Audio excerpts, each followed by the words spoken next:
Hey everyone, welcome back to the Ask Warble show. As always, we're going to be answering your questions, all entertainment based, whether you're booking a wedding, you've got a birthday party or a corporate event, we've got you covered. And today we've got Chris here to help us. He's going to help us traverse the entertainment forest, if it were.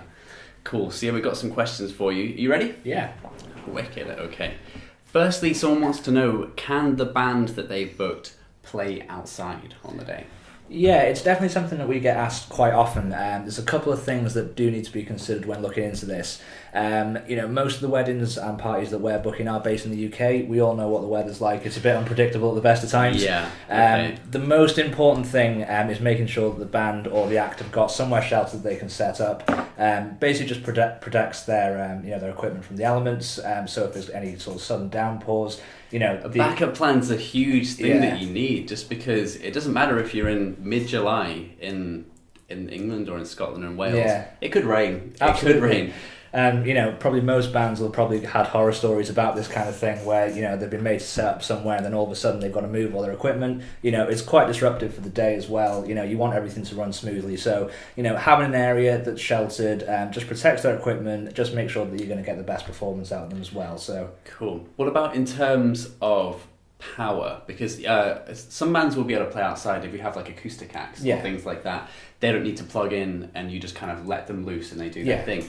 But if they're playing outside, do you need some kind of external power source or like a generator or something? Yeah, it depends on the venue. Some venues, they are going to be able to have outside, power sockets, whether that be kind of routed outside, or they might, if it's not something the venue can provide, it might be worth asking the venue just regarding outside power, whether it be a generator. Like you said, it's definitely something to consider before sort of going ahead to make sure that the venue can accommodate for that. Do the band usually let you know that kind of thing beforehand, like we need this much power or this is the equipment we have? It's definitely something that we can look into. All of our acts have got the PAT certificates anyway, so that will have a breakdown of all their electrical equipment, so it's definitely worth sending that to the venue. We can always provide that as well at any point, so the venue can have all the information they need, and it just means that the band know on the day exactly what to expect, so the setup process is going to be a lot smoother if you do it that way. Cool. So yes, they can play outside then. That's good to know. Awesome. Someone else wants to know, can their band do an acoustic set?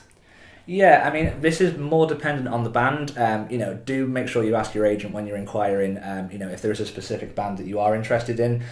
Make sure to ask the question, because quite often, depending on the style, they will be able to offer, even if it's just a 45-minute set in the afternoon acoustic. Depends on the lineup. Sometimes it'll just be the singer and acoustic guitarist. Sometimes it can be the full band. It all depends on the configuration for that particular act. So this is the kind of thing that you'd be looking at for earlier on in the day, usually during like a drinks reception or something like that? Yeah, definitely. It's definitely something that is worth considering. If you've got a band booked, sometimes it can work out as a more cost-effective option to have that band for the whole day and sort of get the most out of them in terms of the performance. Mm-hmm. So if it is something, if you really love a band, if there's something about that band that just, really makes you want to go for them, having them a bit longer to have that acoustic performance can be a really good option to look into. So sure. And I guess it's loads cheaper as well then, right? Yeah, if you exactly. paid up for the band as well. It's definitely easier than getting, another act, on top of a band you've already booked. Sometimes you can then, if you're looking to book other entertainment, the cost can increase if you do it that way. So having a band to cover the whole music for the day, it creates a bit of a cohesive sort of sound for your entertainment. Is it like there's that familiarity? Yeah. That's an interesting word. Familiar something. And it makes you familiar with them, because if you've seen them earlier on in the day and then they kind of rock up again later on, but they might be dressed a little bit differently or they're ready to rock out, you kind of just remember that earlier on, and it doesn't seem like an alien thing when it comes to the end of the evening. Yeah, and especially because, for sort of couples, there's plenty of things that they've got to worry about in terms of organisation. You've got caterers, you've got all the wedding party. If you've got one contact for your whole entertainment, be it sort of one person in the band, if you are going to go through, have them in the evening, they'll go through all the song choices, and then if you've got the same person that you can speak to and say, in the afternoon, can you do, X, Y, and Z song? It's one less plate to spin on what is already a busy bunch of plates that you're probably spinning when you're organising something. Cool, and I guess goes without saying, but a lot of the bands that we have, the musicians are like insanely talented and usually like multi-instrumentalists. Definitely. So just because you've got a really heavy maybe like rock band or a Motown band, it doesn't mean they can't mellow it down for the day and play something a little bit different. Yeah, definitely. And that's another important thing, as like we were saying before, with the lineup of the band. I mean, every band is going to be sort of slightly different in terms of the acoustic, service that they can potentially offer. Some bands can offer an acoustic performance as, the whole group. Others, it might just be, one or two members. But that is quite nice then, because it does break up the musical entertainment for you. Sure. So, just having a solo acoustic guitarist, if it's just the sort of the singer and a guitarist, it's going to sound a bit different to the band in the evening then. So it's not something to worry too much about, because they will definitely break up the music for you and make sure that it's not going to be sort of conflicting sort of on the day, music wise at least. Cool. Okay, so they'll try and split up the set as well and not play the same songs twice and things like that. I suppose that's something that you might have less control over if you book two acts, because your acts during the day might not know the set list of the guys at the end. Yeah, because I mean, although we do have loads and loads of acts, they're not necessarily affiliated with each other. So, you could book two acts, but they might not necessarily, know each other personally, and they might not necessarily have that conversation beforehand. Obviously you guys can have the conversation with your acts that you've booked, but in terms of getting acts to communicate together, often the most efficient way to do it would be have one person do it all, because that there's not going to be any sort of conflicting song choices and that kind of thing. Cool, awesome. Well, thanks for that. Here's another one that's a little bit different. I don't know how often you get asked this or how often it actually happens, but a lot of people are getting married abroad and they want to know if they can still hire a band or entertainment and kind of organise it around, their abroad wedding. Yeah, certainly. I mean, it's definitely something that I've encountered, and all of the agents here, they will have encountered it at some point.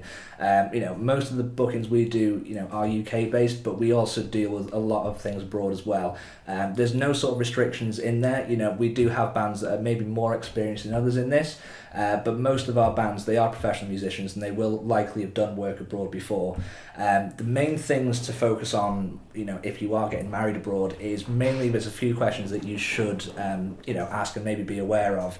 Normally in the sort of quotation process, when you receive a quote, it's normally just going to be for a performance schedule. So what that means is it doesn't factor in any travel costs, anything like that. It's normally just the time for the band to be there. What that means is that there's a little bit of groundwork that needs to be done in terms of accommodating the logistics more than anything. I guess because it's not just the guys flying out, it's the guys and or their equipment as exactly. And the equipment is a main thing as well. When you're abroad, when you're doing performances out there, often certain venues, they're going to have different power requirements abroad. Sure. So flying their own equipment out there isn't always the best idea in terms of electrical equipment at the least. So what the acts would normally do is they would quote for their performance schedule, and then they would hire out their equipment whilst they're abroad. So in that particular area, depending where it is in the world, normally there are equipment hire, facilities where people can get in touch with and hire the equipment that way.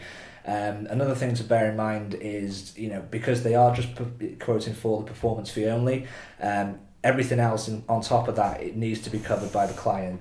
The reason for that is normally it makes everything a little bit easier for the client because they can have a bit more control over it. It's definitely something in terms of kind of flight costs and accommodation costs. It might be something that the client, if they are getting married in a hotel, for example, they might be able to supply that kind of stuff cheaper. So it's definitely worth having a look into it.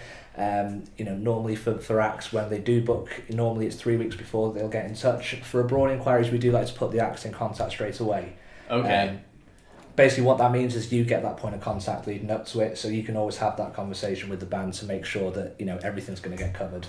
How many would you say that you get? Is it a common thing, or usually over the summer you would assume that you would have a lot of abroad weddings and that kind of thing? Yeah, I mean, definitely it's something that I've experienced. We've received a lot more inquiries for this type of thing. It's not obviously as common as kind of weddings in this country, but more and more people are choosing to get married abroad, and it's definitely something that we as a company have equipped ourselves to be able to deal with. Something to bear in mind is because we do deal with abroad inquiries, we know certain acts that are going to be more suitable to it than others. So if you do inquire for a band, always ask the agents their recommendations as well, because we'll know the bands that are really good at this kind of thing in terms of logistics, in terms of the kind of service that they can offer. So having a bit of inside information and a bit of insight, can really go a long way to make sure that you're going to get the best band for that. I bet the bands love it too, right? Especially if it's a really cool location that they're going to. I know it's not just a holiday, but at the same time they get to rock out at your wedding and they get to go abroad. So it's kind of a fantastic thing for everyone. It's a great opportunity for the bands as well. It's experience that they're going to get. That kind of puts them above other bands that might not necessarily do that kind of thing. And that the bands that we do send over that will do abroad inquiries, they are going to be the more professional bands. They're going to be the ones that do travel all over the world for bookings, and that's going to go a long way when sort of looking at the quality of a band and the sort of performance that you're going to get. So it's definitely worth having a look into it. Awesome. Okay, so in terms of bands and on the actual day, a lot of the times people might ask them to learn to play their first dance song or something like that. Is the band able to learn more than one track for the day? It more often than not kind of depends on the band and the schedule. As a rule of thumb, we always advise that first dance songs, they are free of charge, like you were saying. It is part of the service that they offer. Our bands, they are doing weddings, especially over the summer, at least 2 or 3 times a week. They're going to have clients that are going to be requesting songs, sort of every week, be it a first dance or otherwise. So we always advise, go with the first dance song, and then if there's any other songs that might not necessarily be in the set list, they can always include that in the DJ service that the guys will offer as well. Okay. So at least then you're getting the music that you want to hear. It might not necessarily be through the band, but you are going to get the songs that you want heard. Some bands will be happy to learn more than one. Sometimes there can be an additional cost in this as well. I suppose you have to factor in the time it takes for them to learn it. Not only that, to be able to do it justice, especially if it's your favourite song and it might be one that's a little bit different or out there that's not on their set. They want to make sure that they do a proper job for it. So instead of just kind of doing a basic version that they've done in one practice, they'll take the time out and rehearse it properly. Yeah, exactly. And that's something to sort of consider, is that you don't want the band to overstretch themselves. If you ask them to take on too much, it's going to sacrifice from other areas of their performance. Sure, yeah. With most cases, the first dance, that's absolutely fine. Feel free to request that. If you do have 1 or 2 other songs, it's always worth asking the questions, and we can always put those forward to the band. But depending on their schedule, there might be an additional cost for the extra time needed to get those arranged for you. What about the actual song requests themselves? Do you ever find that you have any songs that the band isn't able to do because of their lineup or anything like that? I mean, normally it's down to this particular style of the band, so the particular genre of the song. If you have a rock and pop band sort of booked in, you want them to learn a jazz song, sometimes it's not always going to be suitable.